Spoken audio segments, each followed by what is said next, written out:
கோவை சிறுமி வழக்குக்கு ஒரு ட்வீட் போட்டிருந்தாங்க சிஎம் அவர்கள். அதுல பலசாரார் நீங்க ஏன் நேர்ல போய் பார்க்கலன்னு குற்றச்சாட்டு வச்சிருந்தாங்க.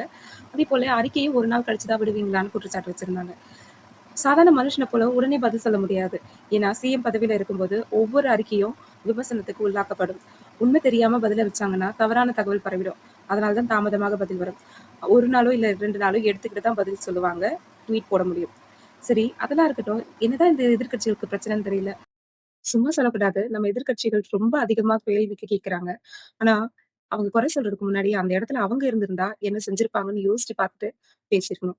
ஒவ்வொரு வீட்டுக்கும் சிஎம்மோ, போலீஸோ போயிட்டு காவல் காக்க முடியாது. தனிநபர் பொறுப்புன்றது அவசியம். எதுக்கு எடுத்தாலும் சிஎம் பதவி விலக சொல்லுங்க. எல்லாரும் இப்படியே திராவிட கட்சிகளுடன் பல வருட அரசியல் குப்பையை ஒரே நாள்ல களை எடுக்க முடியாது. மூல காரணம் என்னன்னு அறிஞ்சதுக்கு அப்புறம் தான் களை எடுக்க முடியும்.